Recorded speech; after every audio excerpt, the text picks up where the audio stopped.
This is Our People podcast, telling the stories behind South Tyneside and Sunderland NHS Foundation Trust.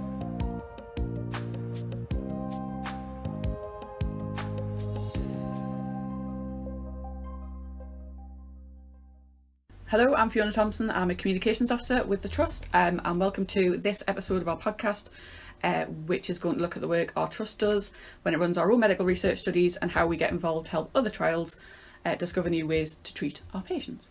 I'm joined by Claire Livingstone, who is our Head of Research. Hello, Claire. Hiya. Would you mind starting us off by explaining your journey into your role and what it involves? Yes, of course. So I am the Head of Research across South Tyneside and Sunderland, and I've worked in research in the NHS for about 20 years now, so many moons ago.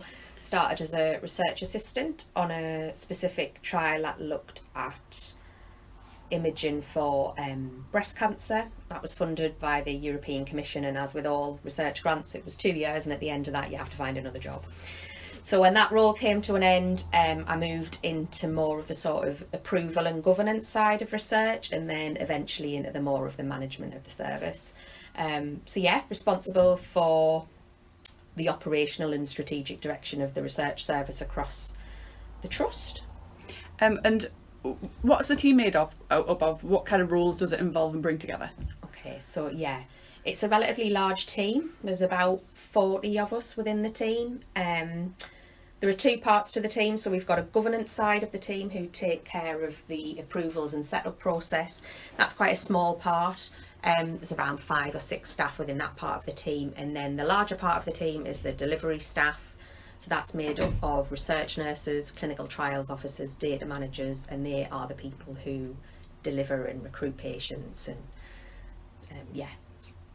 And so the part that medical trials play for us, how are they important, and how are they also important to our patients?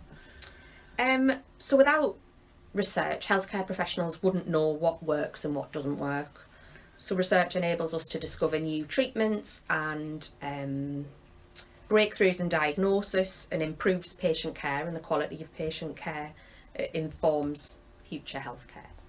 And so that just means that we're always progressing, always moving forward, always finding new ways to do different things. Yeah, pretty much, yeah. And so funds are made available to us when we take part in these trials. Where does that money come from, and how does it get used? Okay, so we are a partner organisation of something called the National Institute for Health Research. So that's made up of a number of clinical research networks up and down the country, and we are a partner organisation of the North East and North Cumbria network. And we get approximately £1.5 million from them every year to deliver research. So that pays for the vast majority of our research workforce. It pays for our support departments. So a lot of trials involve pharmacy or radiology or pathology. So that funding funds some of their time as well. So that's where the money comes from. As well as that funding, we also get funding from grants. So if we're going to do a grant-led trial, we might apply for money from Cancer Research UK or the British Heart Foundation, or any number of charities or grant funding bodies. And we also get income from commercial income. So if we're taking part in a pharmaceutically led sponsored trial, that will also generate income. And so does that money basically go into funding our staff, into our expertise? It does, yeah. It's reinvested into the service. So we're a team that has we've grown quite rapidly over the past few years, and that has needed that investment to enable us to do that. Because when you talk about these different roles, these are, while you might have lots of people sitting behind desks and doing admin roles, you've got people out and about actually on our wards and in our departments doing things. What kind of jobs are we talking about there? So we have research nurses, obviously registered nurses by background, but we also have non-registered roles. So we've got clinical trials officers, data managers. Recently there's a big push on non-clinical roles in research. So the NIHR have led something called the Research Assistant Practitioner pathway, and we've got staff who are coming through that. So we've got a couple of those new roles, and they're non-clinical by background, but they do deliver, they work clinically. We've got research midwives, but there are staff dotted all over the organisation. So for all within our team, it's the core research team. There are lots of staff out there in ICCU, in urology, in cancer, in haematology, in stroke, all over, dotted around, who also have research as part of their day job. So they do a job and then this is kind of almost a little add-on for them. Yeah, pretty much. So, I mean, research is NHS core business, so I don't really like to think of it as it's an add-on. It's kind of, it's incorporated into their role, and rightly so, you know, it should be. Great, fantastic. And when we are setting up a trial, what goes into that? So if we're setting one up, where does it begin and how does that progress? Okay, so there are two ways in which we would be involved in a trial. So in the vast majority of cases, we will be a site for a study that's already set up and running and led from somewhere else. So that could be a trial that's run out of Oxford University or Cancer Research UK. If that's the case, we will either be invited to take part or we would express interest in that trial and we will be selected. So you go through a site selection process. The trial would be set up within a certain time frame, so the governance team have got a 40-day window from when they get information regarding that trial to when we are expected to say, yes, we can do the study. So that's what we do in the vast majority of cases. We deliver other people's trials. On a smaller scale, we've got a sponsored research portfolio of around 15, 16 studies, which are trials that are led from South Tyneside and Sunderland. So the chief investigator, who was the person who was solely responsible for the design and the delivery of that trial, is based in South Tyneside and Sunderland. They are a member of our team, member of our staff. They've applied for a grant or either via a charity or an industry funder, and they have developed that protocol, and we then deliver that protocol within South Tyneside and Sunderland, but we also then seek sites across the country. So we've got a small portfolio of multi-centre led trials that we will have sites all over the country and we'll coordinate that from here.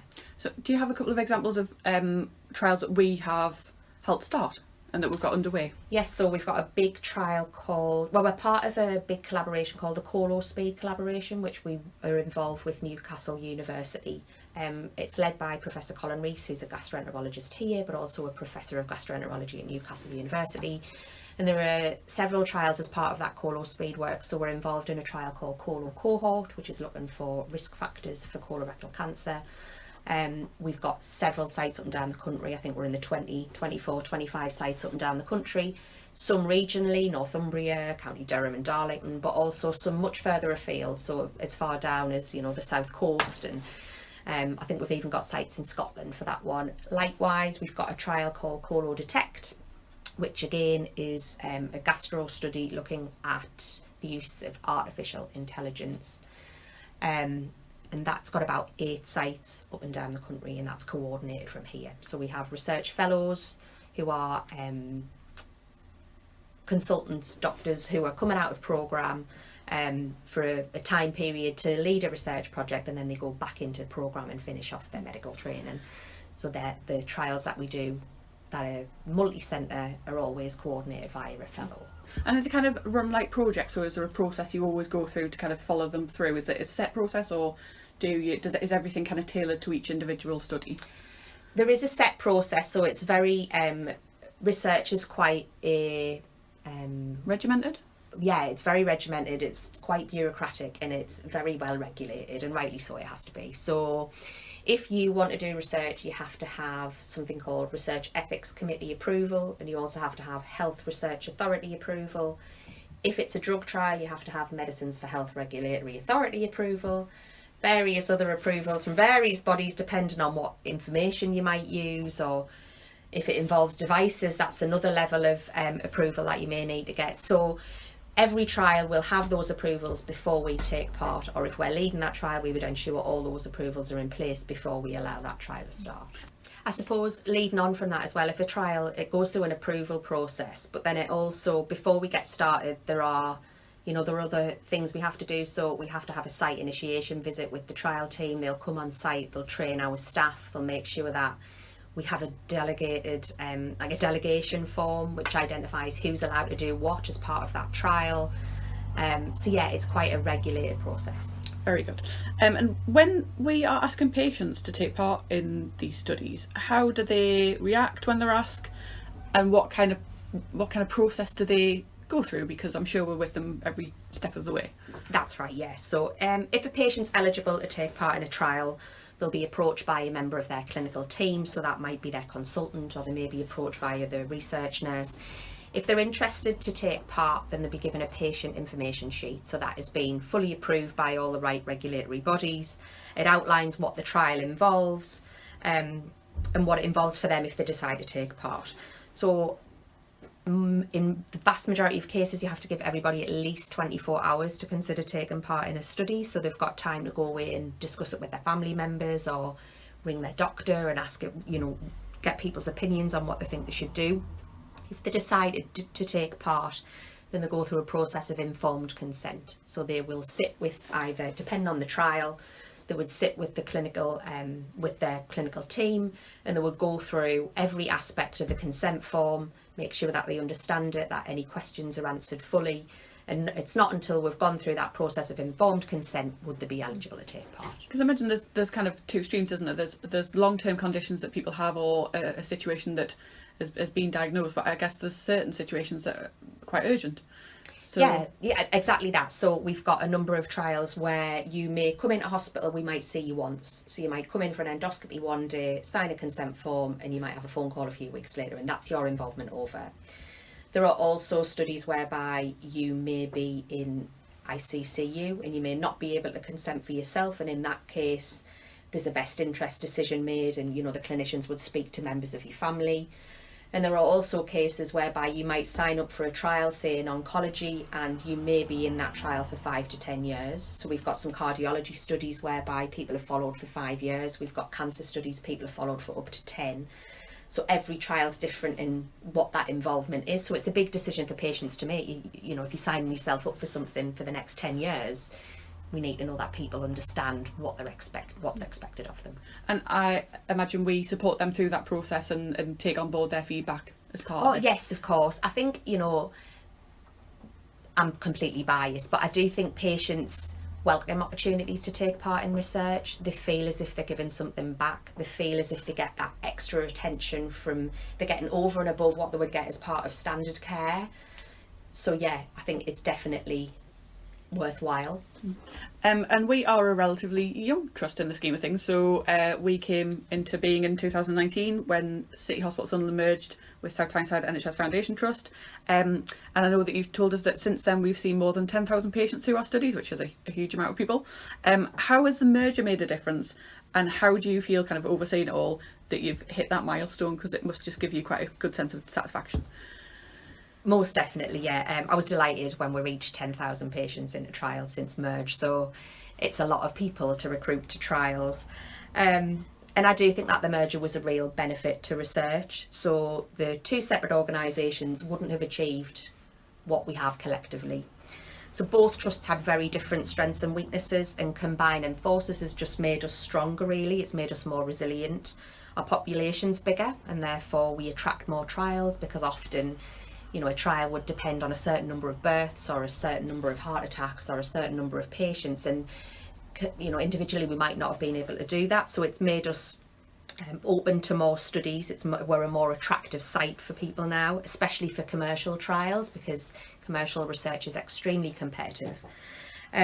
We run more complicated trials now, so we are setting up more advanced therapy type of trials, stem cells, gene therapies, and I think without that combined forces, we would not have had the capacity to be able to do that.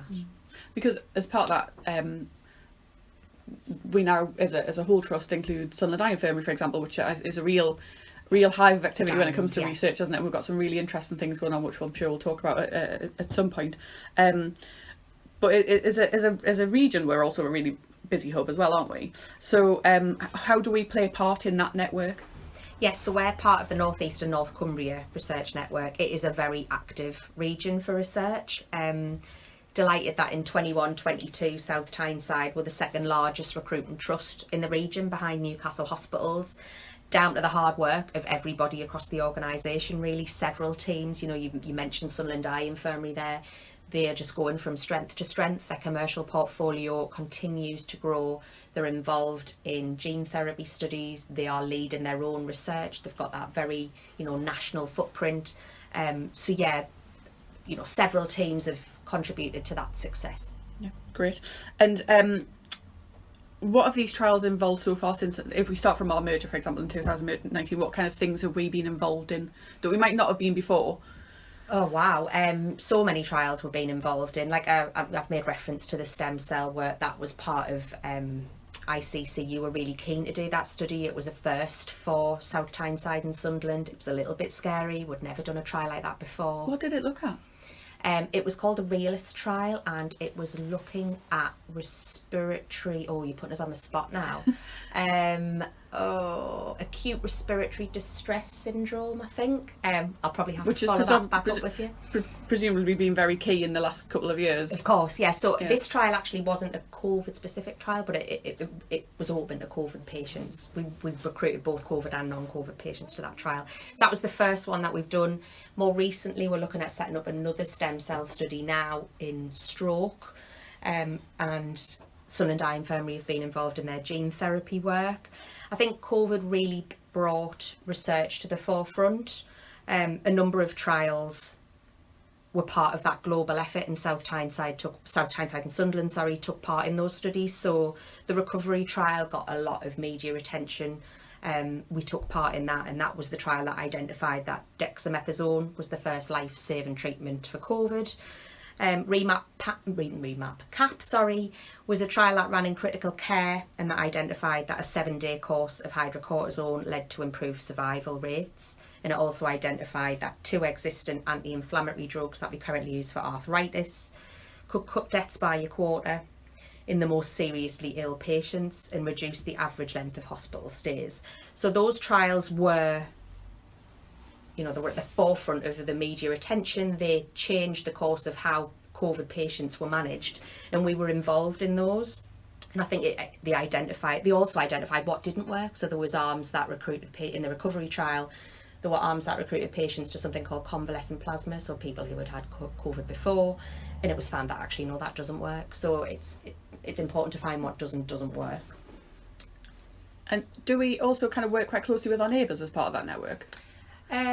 Several. I think the North East and North Cumbria region, we work really, really closely. I've got really good relationships with all of the R&D managers across the patch. We're quite good at sharing ideas throughout COVID. Because there was vaccine studies ran in a couple of our local trusts. South Tyneside and Sunderland didn't get involved in those, but we offered our staff to help with those where needed. So yeah, we work quite regionally. Very good. And the pandemic has had a huge impact on all of our lives and how the NHS operated during that time. What impact did it have on trials, but also did it also result in other developments as well? So for the research team, obviously, whilst COVID was out there, it was important that we got involved in COVID trials. So our energy were really redirected towards our COVID portfolio and our non-COVID portfolio. Sadly, that did have to quieten a little bit. So the vast majority of our studies did close. Because we had to protect our patients and we had to protect our staff. We couldn't be bringing them in for visits that weren't vital. They weren't part of, weren't what was really deemed essential at the time. It wasn't deemed necessary. We mapped all of our efforts to our COVID trials, and some of those trials were paused for 12 to 24 months. And closing and reopening a trial, and then reopening it and going through all the training again and making sure that everybody knows what they're doing. It was a huge piece of work. Thankfully now 99.9% of trials have reopened again, and everything's open and we're pretty much back to normal. But it made us work differently. It made research work differently. So research was very much around, you come into hospital, you speak to your clinician, you sign your consent form, and for a long time we couldn't do that. So we had to look at trials, and the ones that remained open, how do we do them differently? Can we do consent remotely, and what does that mean for information governance, and how do we get information from one place to another? And there was all kinds of things to consider, and it has undoubtedly made things better, because if a patient doesn't really need to come into the hospital, then that's easier for them. We can do it over the phone, or we can do it over Teams, or it's brought along lots of new ways of working. I suppose it added a different layer to the patients as well, because they had to do things differently, and they might have been expecting to come in to speak to us face to face, and that was put on hold. And I guess that's another part of the support you had to offer patients, I guess. Yeah, I mean, people were very anxious at the time. We Yeah. didn't want to have to bring people into hospital if we didn't need to, especially people who have got a long-term condition, or, you know, a lot of our patients, if you think about our respiratory portfolio, they were shielding. A lot of people were shielding, so we didn't want to add any more burden or anxiety to those patients. So we worked with sponsors. Sponsors are people who are responsible for the delivery of a trial. We work with them to ensure that trials could be delivered as safely as possible. Great. And you have already touched on it so far, but we played quite a big part in supporting some COVID research. Would you mind giving us a little bit more detail about that? Because it was a really key piece of work, wasn't it? Yes, of course. Yeah, we were involved in several studies. So, as I've mentioned, the recovery trial, Remap Cap, Realist. There was a huge data collection study called ISERIC. So that was every patient who was admitted with COVID. There was a huge data collection tool to fill in. And that was part of looking at kind of risk factors, you know, disease progression, those kinds of factors. So it feels like a total blur, really, when you think about how it, at the time in governance. I remember the number of, there were classed as urgent public health trials at the time, that they were coming through and they had to be set up really quickly, and it was a huge amount of pressure for the team. You know, everything else was falling apart in the world, and we had these trials that had to be set up really quickly, and they were really complicated, and you know, it massively involved pharmacy, and they were fantastic with how they managed the setup of all these new different arms, and it would run across both sites, so it was really technical. But yeah, it was. What kind of things were they looking at? Sorry, what kind of, so the different trials were looking at, were they looking at very similar things? Was it all drug based, or was it about? Mainly treatment trials, so mainly drug based. So recovery had a number of different treatment options. Likewise, so did Remap Cap. Realist was the stem cell study, so that was looking at one specific treatment. But yeah, mainly all looking at treatments. Can I put you on the spot a little bit? Because when we're talking about stem cell studies, what does that actually involve and mean? Oh gosh, you probably need a scientist. I'm definitely not the right person to answer that question. But obviously, it's taking cells from one place and putting them into a patient.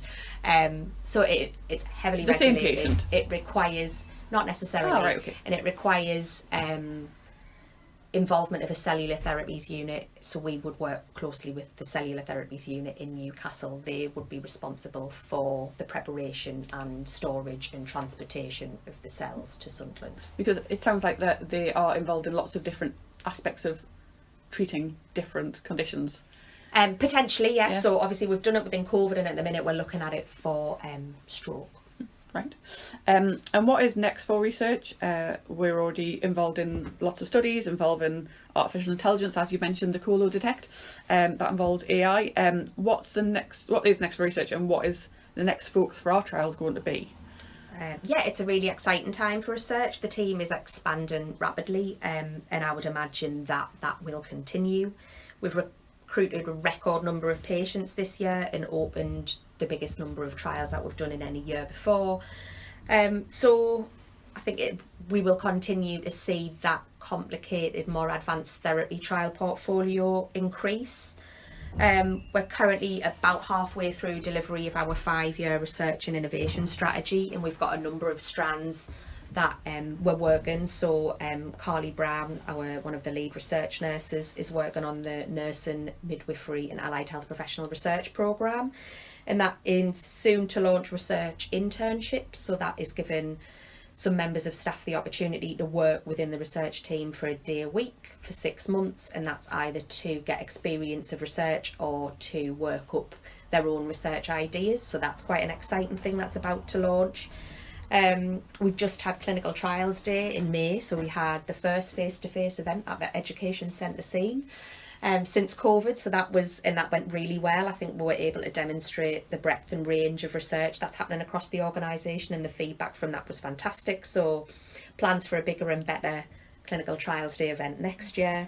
So yeah, exciting times. And are we going to see anything, like what's going to be the new form of research? Because you talk about stem cells and we've talked about AI and things. What's on the horizon for research overall? Is there something patients will start to see and be involved in?